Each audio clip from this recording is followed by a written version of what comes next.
El taller Q8 Clásicos no era solo un lugar de trabajo, era un santuario de metal, grasa e historias. El aire era denso con el olor penetrante de gasolina y aceite caliente, una fragancia que, para los hombres que allí trabajaban, era más reconfortante que cualquier perfume. Las paredes de ladrillos desnudos exhibían calendarios antiguos y herramientas colgadas en un orden caótico pero funcional. Cada sonido, el zumbido de una lijadora, el clic metálico de una llave inglesa, el rugido ocasional de un motor volviendo a la vida, componía una sinfonía rústica de poder y tradición. Era un mundo dominado por manos callosas y conversaciones ásperas, un reducto donde la mecánica era un arte pasado de generación en generación, basado en la intuición forjada por la experiencia y la fuerza bruta, un lugar que no parecía tener espacio para el silencio. En este universo ruidoso e imponente, Lia, a sus 12 años, se movía como un fantasma, pequeña para su edad. Sus ojos grandes y de un castaño profundo parecían absorber cada detalle, viendo no solo las piezas, sino las almas de las máquinas. Y justo aquí, en este preciso instante, te pido que no la ignores como lo hacían todos. Pausa un segundo. Tenemos una misión increíble y necesitamos tu ayuda para lograrla. Alcanzar los 1000 nuevos suscriptores solo con esta historia. Tu simple clic en suscribirse es un grito de apoyo para ella y para todas las mentes brillantes que el mundo no ve. Por favor, hazlo ahora mismo. Y para que sintamos tu energía, comenta desde qué ciudad o país estás conectado a esta historia. Vamos a demostrarle al mundo el poder de nuestra comunidad. Ella rara vez hablaba, pues las palabras parecían torpes e insuficientes para describir el universo que existía en su mente. Su silencio era profundo, una barrera que la protegía y al mismo tiempo la aislaba. Mientras los otros mecánicos gritaban órdenes y contaban chistes, Lia se comunicaba con el mundo a través de una mirada atenta y un toque gentil en las superficies frías de los motores, entendiendo su lenguaje secreto sin necesidad de pronunciar una sola sílaba, un espectro silencioso en medio de la cacofonía del acero. La verdad es que el mundo de Lia era más ruidoso que el de cualquier otra persona en el taller. Poseía una rara forma de sinestesia. Para ella, cada componente eléctrico emitía un sonido. Cada vibración mecánica pintaba un color en su mente. Un motor sano era una sinfonía armoniosa, pero un motor defectuoso era una cacofonía de notas disonantes que arañaban su percepción. Lo que para los demás era solo el ruido de una máquina, para Lia era una conversación compleja, llena de susurros y gritos. Podía oír la electricidad fluyendo por los cables y sentir el cansancio del metal antes de que una grieta se hiciera visible. Su mente era una herramienta de diagnóstico más precisa que cualquier equipo electrónico, un don que nadie a su alrededor podía siquiera imaginar. Para la pequeña comunidad del taller, sin embargo, la genialidad de Lia era invisible, enmascarada por su quietud. Era simplemente la hija rara de Sergio, el dueño. Los mecánicos más viejos la trataban con una condescendencia protectora, como si fuera una pieza de porcelana delicada que podría romperse en cualquier momento. Los aprendices, adolescentes engreídos, veían su silencio como una señal de deficiencia, un vacío que debía ser llenado con sus burlas susurradas. La observaban pasar horas mirando un motor apagado y se reían, convencidos de que estaba perdida en su propio mundo vacío. Mal sabían ellos que, en ese silencio, Lia estaba desvelando misterios que sus mentes ruidosas y convencionales jamás podrían concebir, descifrando el lenguaje oculto de las máquinas. Ella no necesitaba la comprensión de los demás, solo quería la oportunidad de mostrar de lo que era capaz, de traducir la sinfonía en su mente para que todos pudieran oírla. ¿Y tú? ¿Desde qué ciudad o país estás viendo este viaje de superación? Déjalo en los comentarios, pues la fuerza silenciosa de Lía puede resonar e inspirar a personas en cualquier lugar del mundo. Tu suscripción al canal nos ayuda a seguir compartiendo relatos como este, mostrando que la verdadera capacidad no se mide con palabras, sino con acciones. Para ella, cada motor era un rompecabezas, y su mente era la llave maestra, una llave que anhelaba usar, no por gloria, sino por la pura satisfacción de restaurar la armonía perdida. Su padre, Sergio, era un hombre forjado en la misma grasa y acero que lo rodeaban. Un mecánico de la vieja escuela, cuyo amor por su hija era tan vasto como su miedo. Él veía la delicadeza de Lía, su sensibilidad al mundo, y la interpretaba como fragilidad. En cada gesto sobreprotector, en cada vez que la apartaba de un motor complejo, creía estar construyendo un escudo para protegerla de la crueldad del mundo y de la frustración del fracaso. Amaba a la niña con toda su alma, pero no lograba comprender el don que ella portaba. Para él, la condición de Lía era una dificultad a ser gestionada, una fuente de preocupación constante, y no la llave hacia un talento extraordinario que superaba con creces su propia y vasta experiencia. La personificación de todo el prestigio y de la actual angustia del taller estaba estacionada en el box central. Un Maserati Ghibli de 1967. No era solo un coche, era una escultura sobre ruedas, una leyenda italiana de diseño y potencia. Su carrocería azul marino relucía bajo las luces del taller, prometiendo una velocidad y elegancia que por el momento eran inalcanzables. El coche era la joya de la corona de los proyectos de V8 clásicos, traído por un cliente rico e influyente que esperaba perfección.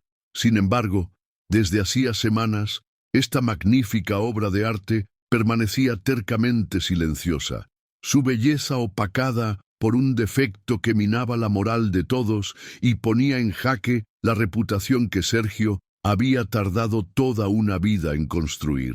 El problema era un fantasma en la máquina, un fallo eléctrico intermitente que se manifestaba sin patrón, sin aviso, y desaparecía antes de que cualquier equipo pudiera registrarlo. Los mecánicos más experimentados, hombres que conocían los motores V8 como la palma de sus manos, ya se habían rendido. Cambiaron el cableado, probaron la batería, reemplazaron el alternador y el distribuidor, pero el defecto persistía, burlándose de su lógica y experiencia. El Maserati solo funcionaba cuando quería, y su terquedad se estaba convirtiendo en una leyenda sombría dentro del taller. La frustración era palpable, una nube de derrota que se cernía sobre el equipo, convirtiendo al hermoso coche en un monumento a su impotencia colectiva. Mientras todos veían un problema irresoluble, Lía veía un desafío fascinante. Se sentía atraída por el Maserati no solo por su estética, sino por la disonancia aguda que sentía emanar de su motor silencioso. Era como escuchar un único violín desafinado en una orquesta entera. Desde una distancia segura, pasaba horas observando el coche, sus ojos trazando los caminos invisibles de la electricidad, su mente construyendo y reconstruyendo los diagramas eléctricos que había memorizado de manuales encontrados en Internet. Para ella, el coche no estaba roto. Solo se estaba comunicando en una frecuencia que nadie más estaba sintonizado para escuchar, y estaba decidida a descifrar ese mensaje. Sin embargo, una barrera infranqueable la separaba de su orquesta desafinada, su propio padre. «Lía, aléjate del Maserati», decía Sergio con una amabilidad firme. «Es peligroso y los muchachos necesitan espacio para trabajar». Su tono era de cuidado, pero sus palabras eran una jaula. Temía que se lastimara, que los complejos componentes eléctricos pudieran sobrecargarla, pero en el fondo su mayor miedo era el de la humillación. Si Lía lo intentaba y fallaba, la burla de los demás sería implacable, y ese era un dolor del que quería desesperadamente librar a su hija. Este acto de amor protector era, irónicamente, el mayor obstáculo en el camino hacia la salvación de su taller. Los principales verdugos de Lía eran un grupo de aprendices, adolescentes que confundían arrogancia con conocimiento. Liderados por un chico llamado Beto, veían el taller como un escenario para su frágil masculinidad. La presencia silenciosa y observadora de Lía les incomodaba, pues no encajaba en su mundo de chistes groseros y exhibiciones de fuerza. La observaban con desdén, intercambiando susurros y risitas cada vez que pasaba. Para ellos, Lía era la prueba viviente de que la rareza era sinónimo de inutilidad, y usaban su condición como blanco para sentirse superiores. Una crueldad casual nacida de la más pura y profunda ignorancia sobre lo que ella realmente representaba. El prejuicio velado finalmente encontró una voz. Una tarde, mientras Lía se acercaba un poco más de lo permitido al Maserati, hipnotizada por la forma en que la luz se reflejaba en el capó, Beto y sus amigos la vieron. Uno de ellos, queriendo lucirse ante el grupo, gritó en un español burlón, imitando a un cliente extranjero que había estado en el taller: «¡Cuidado con la autista tonta!». La risa que siguió fue corta, pero cortó el aire como un cuchillo. Sergio no lo oyó, ocupado en su oficina, pero Lía sí. No reaccionó. Su rostro permaneció como una máscara de serenidad, pero por dentro la palabra tonta resonó, clavándose en su alma y fortaleciendo una determinación silenciosa que pronto sacudiría ese lugar. La tensión en el taller crecía cada día. El propietario del Maserati, un empresario impaciente, llamaba con una frecuencia cada vez mayor, su voz pasando de la frustración a la amenaza velada. «Sergio, mi tiempo es dinero y tu tiempo se está acabando», dijo en la última llamada. La promesa de manchar la reputación de B8 Clásicos en todos los clubes de coleccionistas del país flotaba en el aire. Para Sergio, el taller era más que un negocio, era el legado de su padre, el trabajo de su vida. La perspectiva de fracasar públicamente, de ser recordado como el hombre que fue derrotado por un coche, lo estaba consumiendo, dejándolo desesperado y ciego a la solución que estaba justo a su lado. Así, el escenario estaba preparado. Por un lado, una máquina legendaria y su secreto indescifrable. Por otro, un equipo de mecánicos experimentados, pero derrotados, y un padre consumido por la presión y el miedo. En el centro de todo, una niña silenciosa, armada solo con una percepción extraordinaria del mundo, cargando el peso de insultos crueles y el deseo ardiente de traer armonía al caos. El conflicto no era solo sobre arreglar un coche, era sobre la colisión entre el conocimiento tradicional y una forma de genialidad que el mundo aún no estaba preparado para aceptar. La llegada de un experto externo sería la chispa que incendiaría esta mezcla de orgullo, prejuicio y desesperación.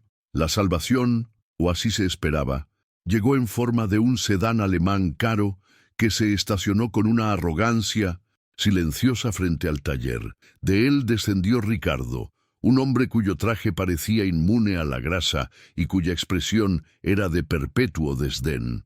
Famoso ingeniero mecánico, autor de artículos en revistas especializadas, era la última esperanza de Sergio, una apuesta cara en la reputación y el conocimiento académico. Ricardo entró en el taller no como un colaborador, sino como un conquistador, sus ojos evaluando el ambiente con un aire de superioridad, como si estuviera visitando una reliquia de una era pasada. Estrechó la mano de Sergio con la firmeza de quien ya sabía que iba a resolver el problema, exhalando una autoconfianza que, por un breve momento, calmó el afligido corazón del dueño del taller. Su atención fue inmediatamente capturada por el Maserati. Rodeó el coche como un depredador, sus dedos finos apenas tocando la carrocería. Un Ghibli del 67. Bonito problema se han buscado, dijo la palabra bonito cargada de sarcasmo. Ignoró por completo a los otros mecánicos, cuyos intentos fallidos parecían flotar en el aire como un olor a incompetencia. Su mirada pasó por encima de Lia, que observaba desde un rincón como si fuera solo parte del mobiliario, una niña insignificante en el camino de un verdadero profesional. Para Ricardo, el mundo se dividía entre expertos como él y aficionados como todos los demás en ese lugar. Lia, con su silencio y quietud, no se registraba ni siquiera en esta segunda categoría. Era simplemente invisible, una anomalía irrelevante. Los días siguientes se transformaron en un teatro de la arrogancia de Ricardo. Trajo cajas de equipos de diagnóstico de última generación, convirtiendo una parte del taller en un laboratorio estéril. Pantallas de laptop mostraban gráficos y datos complejos mientras realizaba pruebas metódicas, cada paso anunciado con jerga técnica que buscaba más intimidar que informar. Descartó todas las teorías de los mecánicos locales con un gesto de la mano. «Eso es pensamiento arcaico», declaró al examinar el distribuidor que el equipo de Sergio había reemplazado. «El problema aquí es claramente una microfuga de corriente en uno de los mazos de cables principales. Es una cuestión de paciencia y método, no de intuición». La palabra intuición fue dicha con un desprecio palpable. Mientras Ricardo trabajaba, Lia observaba. Veía la lógica impecable de sus acciones, la precisión de sus instrumentos, pero también sentía una desconexión fundamental. Ricardo estaba cazando un componente roto, una pieza defectuosa que pudiera ser reemplazada. Buscaba una respuesta lógica, A llevando a B, pero Lia oía algo diferente. El problema no era un grito de dolor de una pieza rota, sino un murmullo disonante, un fallo en la armonía del sistema en su conjunto. Era un problema de flujo, de frecuencia, una incompatibilidad sutil que solo se manifestaba bajo condiciones muy específicas de temperatura y carga, cuando el metal se expandía y las corrientes eléctricas cantaban su canción más intensa y en ese caso desafinada. Por la noche, cuando el taller se vaciaba y solo el silencio y las sombras permanecían, el mundo de Lia cobraba vida. Con una pequeña linterna se acercaba al Maserati, no para tocar, aún temiendo la prohibición de su padre, sino para estudiar. Había descargado los diagramas eléctricos originales del coche en una vieja tablet, y su mente los superponía a la máquina real frente a ella. Sus dedos se deslizaban por la pantalla, trazando los caminos de la energía, mientras en su cabeza escuchaba la sinfonía eléctrica que debería estar allí. Comparaba el sonido armonioso del diagrama con la disonancia que sentía emanar del motor, y lentamente, como quien une las piezas de un complejo rompecabezas, una teoría comenzó a formarse. Una solución tan ilógica para la mecánica tradicional que sería considerada herejía. La frustración de Ricardo, sin embargo, crecía cada día. Sus diagnósticos caros no revelaban nada. Cambió un mazo de cables eléctrico completo, una operación costosa y larga, pero el problema persistió. Su compostura inicial comenzó a resquebrajarse, dando paso a una irritabilidad que envenenaba el ambiente del taller. Se volvió hostil, culpando a las herramientas, a las piezas de repuesto e incluso a la humedad en el aire. Su superioridad se transformó en una defensiva agresiva. Los otros mecánicos, que al principio lo observaban con respeto, ahora lo hacían con un placer mal disimulado. La caída de un hombre tan arrogante era un espectáculo que nadie quería perderse, y la tensión en el taller se volvía casi insoportable. La hostilidad de Ricardo salpicó a todos, pero los aprendices encontraron un blanco más fácil para canalizar esa energía negativa: Lia. Envalentonados por la atmósfera tóxica y la arrogancia del experto, que veía a cualquiera que no fuera él mismo como inferior, intensificaron sus provocaciones. Las burlas, antes susurradas, ahora se decían en voz alta, disfrazadas de chistes. «Oye, quizás la rarita pueda arreglarlo. Con el poder de la mente», dijo Beto un día, generando risas ahogadas.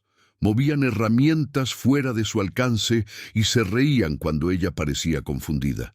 Para ellos, la presencia silenciosa de Lía era una afrenta, y la frustración general les daba la licencia que necesitaban para ser abiertamente crueles. El punto de quiebre emocional llegó en una tarde particularmente tensa. Ricardo, sudando y con el rostro rojo de ira tras otra prueba fallida, acababa de lanzar una llave inglesa al suelo con un estruendo. Lía, sintiendo la ola de frustración, se encogió instintivamente cerca de la pared. Intentó acercarse un poco más al banco de trabajo para coger un trapo y limpiar un pequeño derrame de aceite, un acto silencioso de orden en medio del caos. Fue entonces cuando Beto, viéndola y queriendo desviar la atención de la furia de Ricardo, la señaló y gritó, con la voz llena de veneno y desprecio: «¡Quítate de ahí, autista tonta! Vas a estropear aún más las cosas». El insulto resonó en el silencio conmocionado del taller. Por un instante todo se detuvo, incluso Ricardo miró, sorprendido por la crudeza del ataque. Sergio, que salía de su oficina, escuchó las palabras y su rostro se transformó en una máscara de furia y dolor. Caminó a grandes zancadas hacia Beto, listo para despedirlo en el acto. Pero antes de que pudiera hablar, miró a Lía. Ella estaba de pie, inmóvil, el trapo en su mano. Ninguna lágrima corría por sus ojos, ninguna expresión de dolor surcaba su rostro. Solo había un silencio profundo, una quietud que parecía absorber toda la fealdad de aquellas palabras y transformarla en algo diferente, en algo que se asemejaba a una resolución fría e inquebrantable, una fuerza que nadie allí comprendía. Cada palabra de duda que oía la fortalecía, pues sabía que el verdadero desafío no era demostrar su valía a ellos, sino a sí misma. Su viaje era interno, una batalla silenciosa librada en la arena de su propia mente. Si alguna vez te has sentido subestimado o juzgado injustamente, sabes exactamente la fuerza que puede nacer de un momento como ese. Tu suscripción a nuestro canal es más que un clic. Es un gesto de apoyo que nos permite seguir contando historias como la de Lía, transformando el dolor de la incomprensión en un poderoso mensaje de superación y esperanza para el mundo entero. Esa noche, algo cambió. La prohibición de su padre parecía una preocupación lejana, eclipsada por la necesidad urgente de actuar, esperando hasta que la última luz se apagara y el sonido del coche de su padre desapareciera en la calle. Lía entró en el taller oscuro. El Maserati estaba allí, un gigante dormido y melancólico. Por primera vez, tocó el coche. Con la palma de la mano extendida sobre el capó frío, cerró los ojos. El mundo exterior desapareció y se sumergió en la cacofonía eléctrica del vehículo.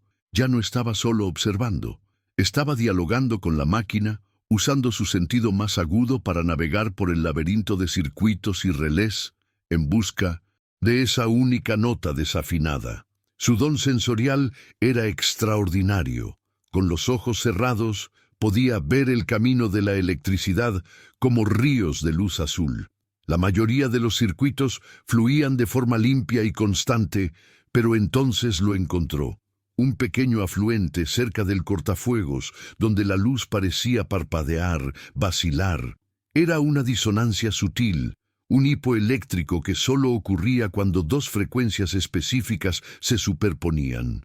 Se dio cuenta de que el problema no era un componente roto, sino un error de diseño, un fallo de ingeniería donde un relé, responsable de una función secundaria, interfería con el circuito principal de encendido solo cuando el motor alcanzaba una temperatura operativa precisa, causando el corte de energía.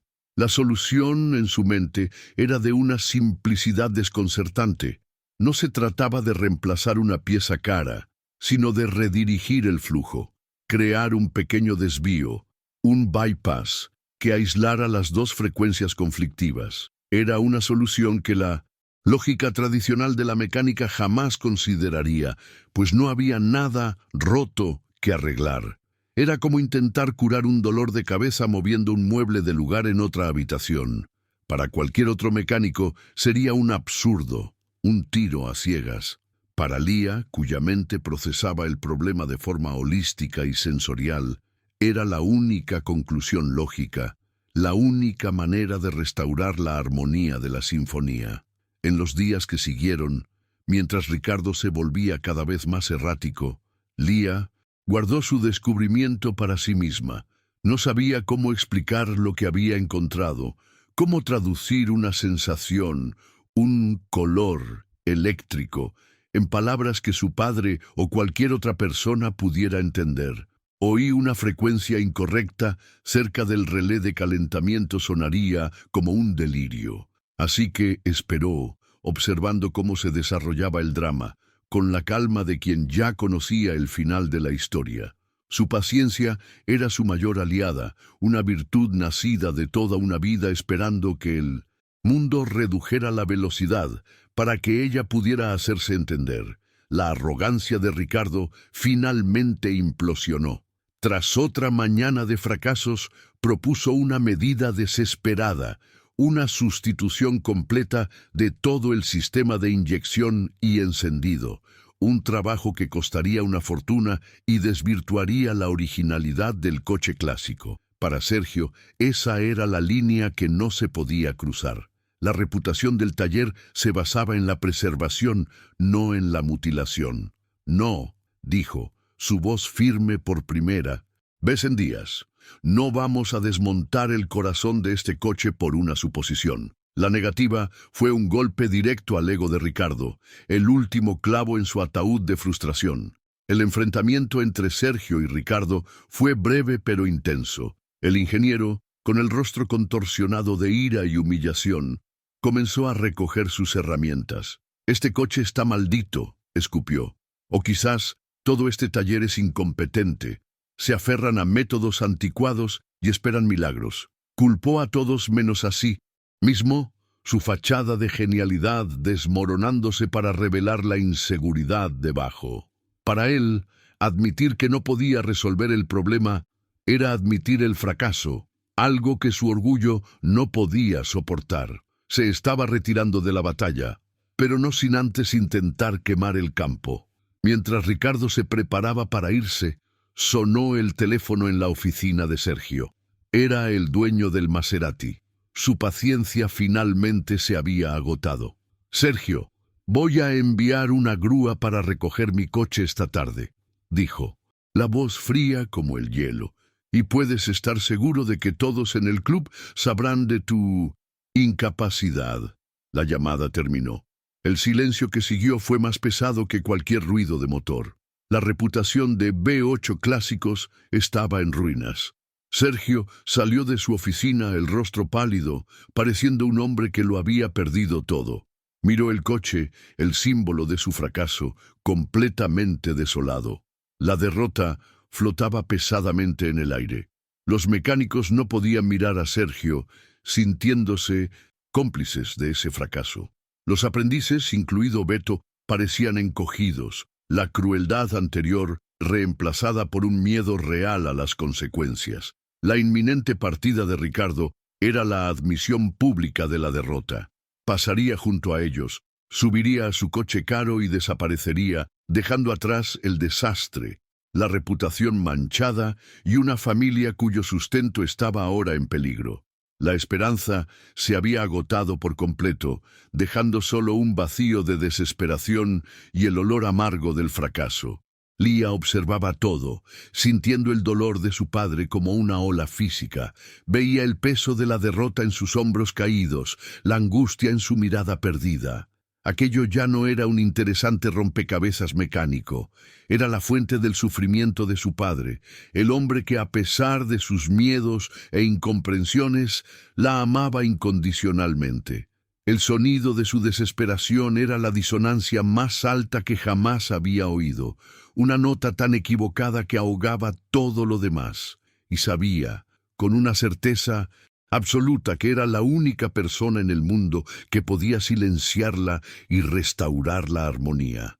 La visión de su padre derrotado fue el catalizador. El miedo a exponerse, a ser juzgada, a no poder explicar su lógica, todo eso se volvió secundario. Su ansiedad, que tantas veces la paralizaba, fue reemplazada por una claridad de propósito abrumadora. Necesitaba actuar, no por venganza contra los que la insultaron, ni para demostrarle algo a Ricardo, sino por su padre. Era su manera de decir «te amo», su forma de usar su don para proteger a su familia. Ese era el momento en que la observadora silenciosa debía convertirse en la protagonista de la historia, aunque fuera por un único y decisivo acto. Lentamente dio un paso adelante, saliendo de las sombras. Todos los ojos se volvieron hacia ella. El movimiento fue tan inesperado que un silencio curioso se apoderó del taller. Ricardo se detuvo a medio camino, una ceja arqueada con cínica diversión. ¿Qué podría hacer esa niña rara ahora? Sergio la miró, su expresión una mezcla de confusión y preocupación. «Lía, ahora no», comenzó a decir, pero había algo diferente en su postura. Una determinación en sus ojos que nunca había visto antes. Una fuerza que la hacía parecer más alta, más presente de lo que jamás había sido. No se detuvo. Siguió caminando con una calma deliberada hacia el Maserati, el epicentro de toda la tensión y el fracaso. No miró a nadie, sus ojos fijos en el coche. En su mano sostenía un pequeño destornillador con mango de goma, una herramienta simple que parecía casi ridícula en comparación con el arsenal tecnológico que Ricardo había usado en vano. Cada paso que daba era un desafío silencioso a la desesperación que se había apoderado del lugar. La niña, que era un fantasma en el taller, estaba a punto de convertirse en su centro de gravedad. Al llegar al coche, no dudó. Abrió la puerta del conductor, metió la mano bajo el tablero y con una precisión que solo podía provenir de un conocimiento íntimo, destrabó el capó. El clic de la cerradura sonó extraordinariamente fuerte en el silencio del taller. Caminó hacia el frente del coche y levantó el pesado capó con un esfuerzo que reveló su pequeña estatura, pero no disminuyó la magnitud del momento. Allí estaba el corazón de la bestia, el motor V8 que había derrotado a los mejores, ahora expuesto bajo la mirada atenta e incrédula de todos. Ricardo soltó una risa corta y sin humor. «¿Qué es esto? ¿La mascota del taller va a probar suerte?» Serpino burló, hablando para quien quisiera oír. «Sergio, controla a tu hija». Pero Sergio estaba paralizado, observando a su hija con una mezcla de miedo y una chispa de algo que no se atrevía a nombrar como esperanza. Veía la forma en que se inclinaba sobre el motor, no con la vacilación de una niña, sino con la confianza de una cirujana experimentada acercándose a una operación delicada y crucial. Lía ignoró por completo la burla. Su mundo se había reducido al motor frente a ella. Sus manos, pequeñas y ágiles, se movieron con una certeza impresionante. No consultó diagramas, no usó medidores. Se guió por su sensación, por ese mapa sensorial que existía solo en su mente. Alcanzó un punto profundo en el compartimiento del motor, un lugar de difícil acceso detrás de una maraña de cables que los otros habían ignorado por ser considerado parte de un sistema no relacionado con el problema principal de encendido. Era el nido de la disonancia. Con el destornillador soltó un pequeño relé de su encaje, un clic casi inaudible. Luego, usando un pequeño trozo de cable que ya había preparado y guardado en su bolsillo, lo conectó a otros 2 puntos, creando el pequeño puente, el desvío que su teoría exigía.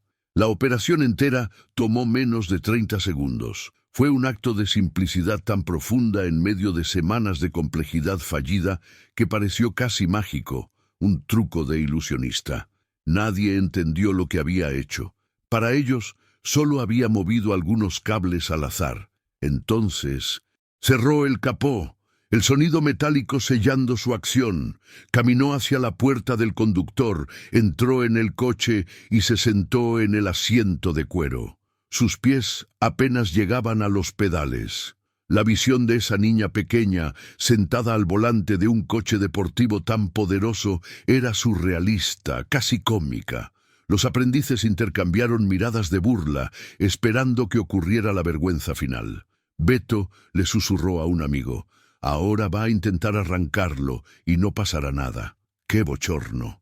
La expectativa de su fracaso era la última gota de veneno que tenían para ofrecer. Bajo la mirada incrédula de todos, Lía tomó la llave que estaba en el contacto. Su mano no tembló. No miró a su padre en busca de aprobación, ni a sus agresores en busca de una reacción. Su enfoque estaba enteramente en la conexión entre la llave, el motor y el sonido que sabía que estaba a punto de escuchar. Cerró los ojos por un segundo, como una directora de orquesta a punto de iniciar una sinfonía. Ese era su momento, la respuesta silenciosa a todas las dudas, a todos los insultos, a toda la incomprensión que la había rodeado durante toda su vida. La tensión en el taller era máxima, un silencio absoluto antes de la tormenta o de la redención. Giró la llave.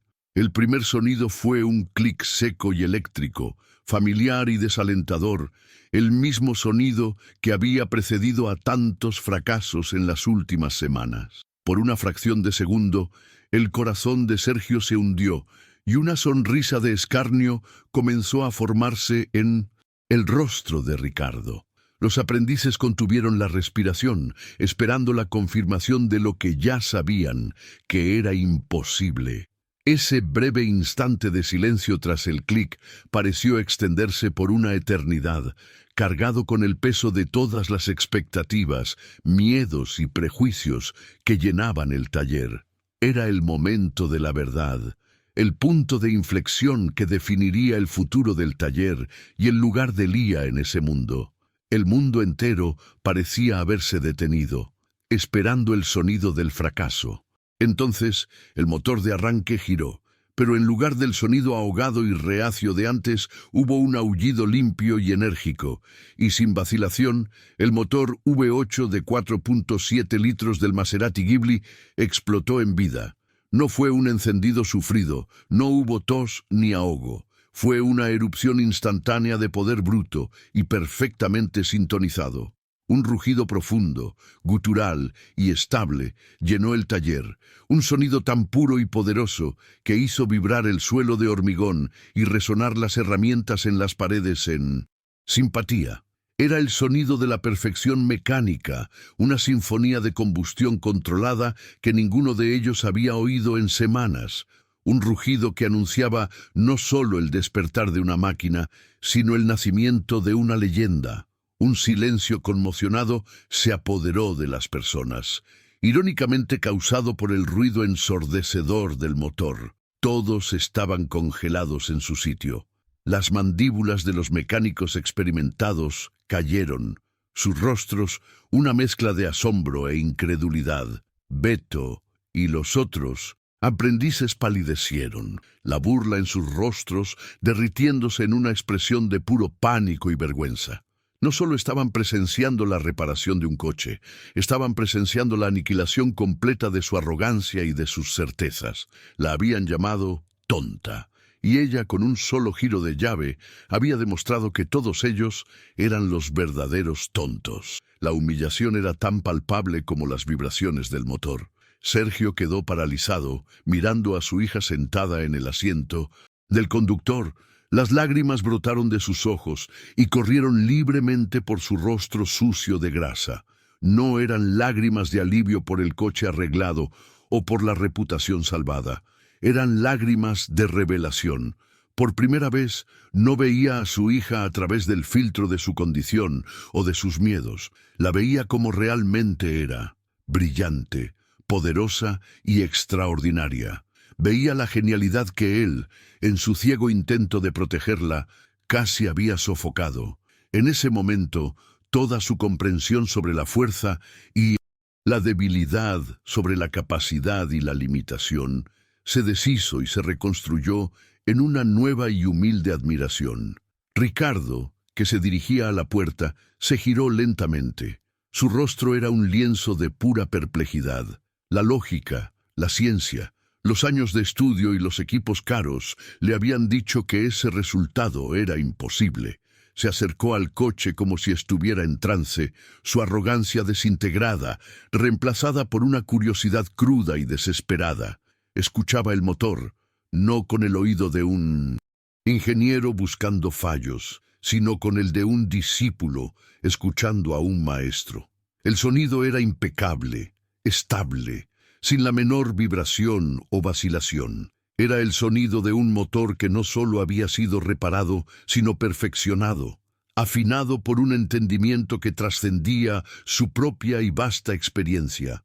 Lía, sin embargo, no exhibía ninguna señal de triunfo. Su rostro estaba sereno, sus ojos cerrados. No estaba interesada en las reacciones de las personas a su alrededor. Su recompensa era el sonido. Estaba inmersa en la sinfonía que había creado, sintiendo las vibraciones armoniosas subiendo por el chasis del coche, la más pura y satisfactoria confirmación de su teoría. Cada latido del motor era una palabra en un lenguaje que solo ella entendía plenamente, una conversación entre ella y la máquina que había salvado. Ese sonido perfecto era la validación que buscaba, la única que realmente importaba, la prueba de que el universo en su mente era real y poderoso. El rugido del V8 era tan fuerte que ahogó la llegada de un gran camión plataforma que se detuvo fuera del taller. El conductor de la grúa descendió, seguido por un hombre de traje caro y rostro cerrado por la ira, el dueño del Maserati. Entró en el taller listo para descargar su furia sobre Sergio, pero se detuvo abruptamente en la entrada, su boca abriéndose de asombro. Sus ojos se abrieron de par en par al ver su coche, no en pedazos y derrotado, sino vivo y palpitante, el sonido del motor resonando como música en 1900. Sus oídos, la ira en su rostro se deshizo, reemplazada por una ola de shock y alegría incrédula. Ella dio el paso final, no para agradar a los demás, sino para demostrarse a sí misma que su lucha silenciosa no había sido en vano. Ese sonido perfecto era su voz, más alta y clara que cualquier palabra que pudiera decir. ¿Te inspira su viaje? Si la respuesta es sí, imagina cuántas otras historias de coraje y genialidad silenciosa existen, esperando ser contadas. Tu suscripción a este canal nos da la fuerza y el apoyo necesarios para encontrar esas historias y transformarlas en una fuente de inspiración para todos, mostrando que el verdadero valor a menudo reside donde menos se espera. ¿Qué es esto?, tartamudeó el propietario caminando hacia el coche. ¿Está funcionando? Miró a Sergio, que solo asintió, incapaz de hablar, y señaló con la barbilla hacia el asiento del conductor. El hombre siguió su mirada y vio a Lía. Parpadeó, confundido. La niña comenzó, pero se interrumpió. No necesitaba una explicación. La evidencia estaba rugiendo frente a él. Se acercó a la ventanilla del coche y miró a Lía, que finalmente abrió los ojos. Una sonrisa lenta y genuina se extendió por el rostro del hombre. Sea lo que sea que hayas hecho, niña, es un milagro. Lía solo lo miró, luego al cuentarevoluciones, observando la aguja perfectamente estable. Dio un ligero toque al acelerador, y el motor respondió instantáneamente con un rugido aún más profundo y feroz. Un sonido de pura salud y potencia desenfrenada. Fue una demostración sutil, pero inconfundible, de control absoluto. No solo estaba arrancando el coche, lo estaba dirigiendo. El dueño del coche se rió, un sonido de pura felicidad y alivio. «Milagro es poco, esto es arte», exclamó, su alegría contagiando el ambiente y rompiendo la tensión que aún quedaba. Con el sonido del motor como banda sonora, la realidad comenzó a asentarse para todos. El conductor de la grúa, dándose cuenta de que no sería Necesario, se encogió de hombros y volvió a su camión. El dueño del Maserati estaba ahora al lado de Sergio, dándole palmaditas en la espalda y riendo, toda la animosidad anterior olvidada. Pero los ojos de la mayoría de las personas permanecían fijos en Lía o en el espacio vacío donde estaba Ricardo, ahora de rodillas cerca de la rueda delantera, tratando de entender la simplicidad imposible de la solución que la niña había implementado. Ricardo finalmente se levantó. Caminó hacia Lía, que había apagado el motor, sumergiendo el taller en un silencio repentino y profundo. El contraste era abrumador. El eco del poder del motor aún flotaba en el aire. El famoso ingeniero, el hombre de lógica y ciencia, se detuvo junto a la puerta del coche. Su rostro ya no contenía arrogancia, ni siquiera ira. Solo había una expresión de admiración cruda, la misma de un estudiante frente a un maestro. Estaba completamente derrotado, pero de una forma que parecía más una epifanía que una humillación. Se inclinó y todos en el taller se esforzaron por escuchar. Con la voz baja, despojada de todo su orgullo anterior, hizo la pregunta que ardía en la mente de todos. ¿Cómo?, susurró, la palabra casi inaudible. Todos mis equipos, todos los diagramas, nada mostraba esto. ¿Cómo lo supiste? Era la confesión final de su derrota, la admisión de que su método, su visión del mundo, era incompleta. Estaba pidiendo no solo una explicación técnica, sino la llave de un misterio que sacudía los cimientos de su conocimiento. Lía lo miró fijamente por un momento. El silencio se alargó. Por un instante pareció que no iba a responder, que lo dejaría con su misterio. Luego levantó la mano, señaló su propia cabeza, el lado de su sien, y susurró una única frase, una explicación tan simple y a la vez tan compleja que resumía todo su universo. «Lo oí», dijo, su voz suave pero clara. El sonido estaba mal. Solo lo corregí. La simplicidad de la respuesta fue más impactante que cualquier jerga. «Una técnica». «¿Lo oíste?», repitió Ricardo, la palabra sonando extraña en su boca. Miró de la niña al motor silencioso y de vuelta a ella. Y en ese momento, algo en su mente se abrió. Comenzó a entender que existían formas de inteligencia, de percepción, que no podían ser medidas por sus instrumentos o cuantificadas en sus gráficos. Él, con todos sus diplomas y premios, era sordo al lenguaje que esa niña hablaba con fluidez. La mecánica, para él, era una ciencia. Para ella, era música. Y había sido derrotado por una directora de orquesta. La atención de Lía se desvió de Ricardo y se fijó en su padre, que ahora se acercaba. Sergio se arrodilló junto al coche, sus ojos al mismo nivel que los de ella. La expresión en su rostro era de un amor tan profundo y un orgullo tan abrumador que parecía iluminarlo por dentro. No dijo nada, solo extendió la mano y con un cuidado infinito le tocó el rostro, el pulgar limpiando una pequeña mancha de grasa de su mejilla. El gesto era una disculpa, una promesa y una declaración de amor, todo en uno. Lía se inclinó hacia el toque de su padre, un raro gesto de afecto que decía más que cualquier palabra. El clímax de la historia no terminaba con un aplauso o una celebración ruidosa.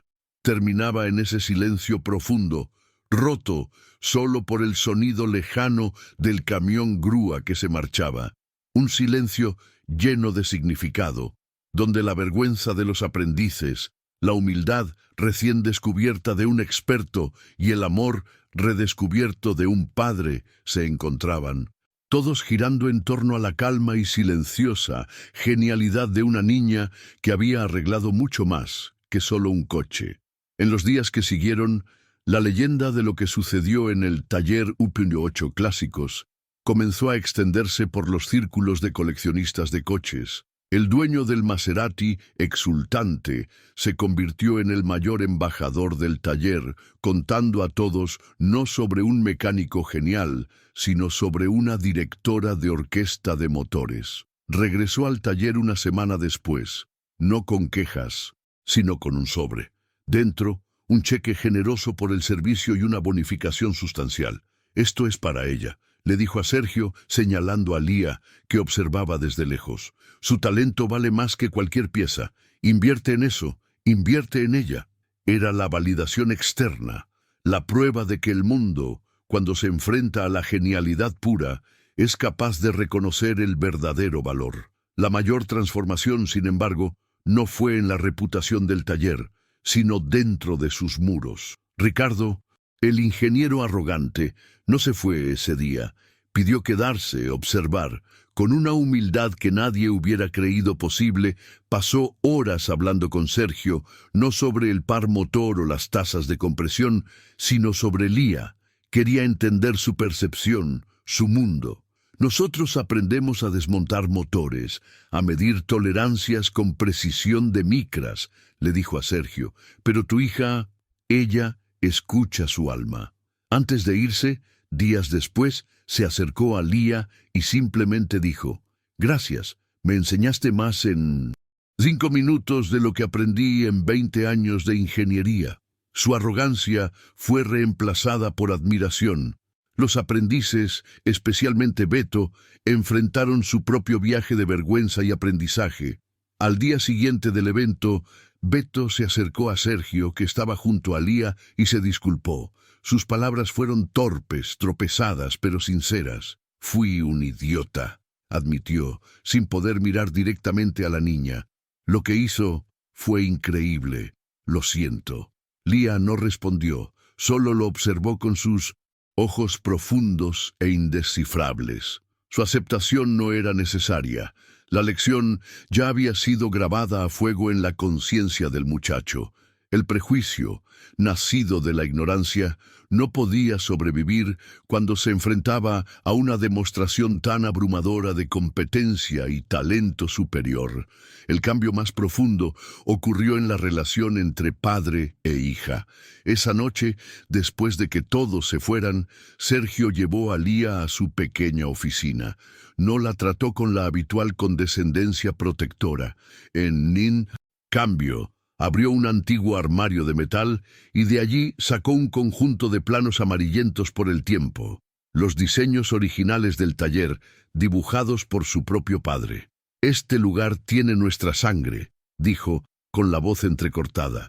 Siempre me preocupó quién continuaría esto. Ahora lo sé. Le extendió los planos a Lía. En ese momento, no solo le estaba pasando un trozo de papel, sino un legado, reconociéndola no como su frágil hija, sino como su heredera. La dinámica en el taller fue redefinida. Lía ya no era el fantasma silencioso que se movía por los bordes. Se convirtió en el centro secreto, el corazón palpitante del lugar. Los mecánicos más viejos, que antes la miraban con lástima, ahora la miraban con un respeto reverente. Comenzaron a consultarla sobre problemas particularmente difíciles, no con explicaciones verbales, sino simplemente llevándola hasta el motor y esperando que ella escuchara. ¿Qué te parece, Lía? Se convirtió en la pregunta más importante en B8, clásicos. Aprendieron a confiar en su silencio, entendiendo que su percepción iba mucho más allá de donde sus propias experiencias y herramientas podían llevarlos. Para Lía, el mundo no cambió, pero su lugar en él, sí. Todavía prefería el silencio y la compañía de las máquinas. La atención extra era, a veces, incómoda, pero había una nueva corriente de aceptación que lo hacía todo más fácil. La cacofonía del mundo exterior parecía menos agresiva ahora que el ruido en su propia casa se había transformado en armonía. Su verdadera recompensa no fue el dinero ni los elogios, ni siquiera la admiración recién descubierta. Fue el sonido del motor del Maserati rugiendo perfectamente y, lo más importante, el sonido tranquilo y apacible de la respiración de su padre, libre del peso de la preocupación que había cargado durante tanto tiempo. Su viaje nos enseña que la verdadera fuerza a menudo florece en el silencio y que la genialidad no se ajusta a etiquetas o expectativas. Lía no necesitó cambiar quién era para ser aceptada. Solo necesitó una oportunidad para que su don único brillara intensamente. Su historia es un poderoso recordatorio de que, antes de juzgar a alguien por sus diferencias, debemos detenernos e intentar escuchar la música única que cada persona lleva dentro, pues podríamos estar en presencia de una sinfonía que aún no hemos aprendido a apreciar. Nunca se volvió habladora o extrovertida. Su lenguaje siguió siendo el de los circuitos y engranajes, pero una nueva confianza floreció en ella. Ya no rehuía los desafíos, ofreciendo su ayuda con un silencioso asentimiento de cabeza cada vez que un motor se mostraba terco.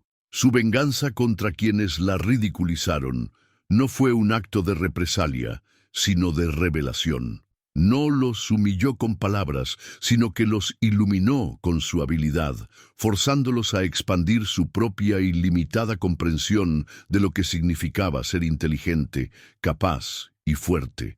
Lo que realmente conquistó no fue la aceptación de los demás, sino la certeza inquebrantable de que su propia fuerza, su manera única de ver el mundo, era el mayor premio de todos. La historia de Lía es un testimonio de la belleza de la neurodiversidad y nos recuerda que el valor de una persona nunca debe medirse por su capacidad de encajar. Si este relato tocó tu corazón y abrió tus ojos a la genialidad silenciosa que puede existir a nuestro alrededor, considera suscribirte para ayudarnos a seguir compartiendo estas poderosas historias de superación. La escena final de la historia no es de celebración ruidosa, sino de paz tranquila. Tarde en la noche, mucho después de que el último mecánico se fuera a casa, una única luz brilla en el taller. Lía está sola, de pie frente a otro coche clásico, un Jaguar E-Type, con un terco problema eléctrico. Sus manos están extendidas sobre el capó, sus ojos están cerrados y una leve sonrisa juega en sus labios. Está en casa, en su santuario, escuchando la música que solo ella puede oír, la directora de orquesta en su orquesta particular de acero, aceite y electricidad, finalmente en perfecta armonía con el mundo que la rodea.